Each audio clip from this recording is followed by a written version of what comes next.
일본 도쿄의 한 대학교, 사회학 세미나 수업이 한창입니다. 주제는 사회 다양성 확보 방안과 소수자들을 위한 정책. 외국인 주민과 성소수자 등 일본 내에서 여러 소수자들이 사회 안에서 어떤 어려움을 겪고 있는지 한 학기 동안 실태를 조사하고 대안을 찾아 보고서를 제출하는 방식입니다. 被災地の生活の中で分けてしまえば物理的な接触も減るので減らせることができるっていう話にはなったんですけれども、そういうふうに性別で区別した時にその二択から取りこぼされる性的マイノリティの存在があるなっていうことに気がついて、この被災地一個一人被災地っていうのを挙げた中でマイノリティ側も含めてこの誰もが人間としての尊厳を守ることができる被災地の在り方っていうのを私たちは考えたいなっていうふうに思っていて。 현재 소송이 진행 중인 자이니치 코리안에 대한 혐오 발언 피해 사례에 대해서도 논의가 벌어집니다.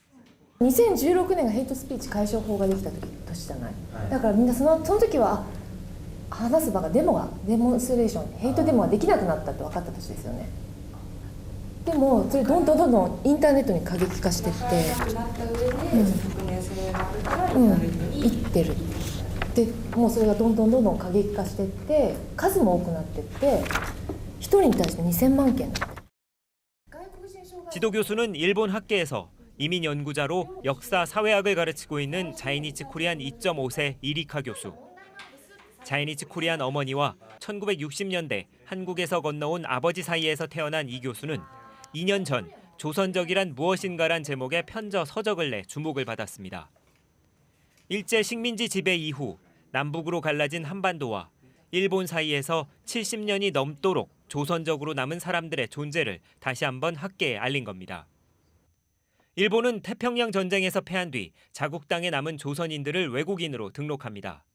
하지만 당시 한국과 북한 어느 쪽과도 수교를 맺지 않고 있던 일본은 국정란에 단지 출신지인 조선 반도를 뜻하는 조선으로 등록했습니다.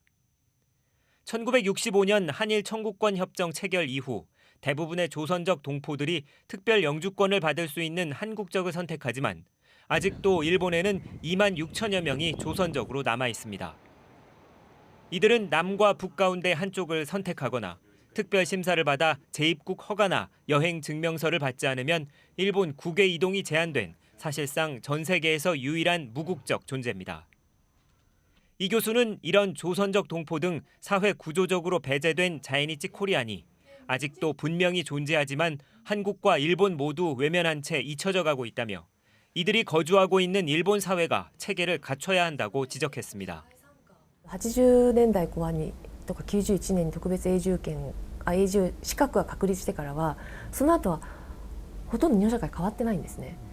なので公務員にとか教員になっても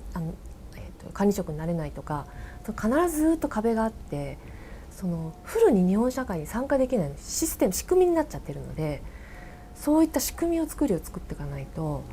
やっぱりいけないかなというふうに思います。 다음 이 시간에는 이주 100년 제주 출신의 자이니치 코리안들이 자신들이 겪은 차별과 고난이 더 이상 되풀이되지 않도록 함께 사는 사회 만들기에 나선 현장을 전합니다. MBC 뉴스 홍수현입니다.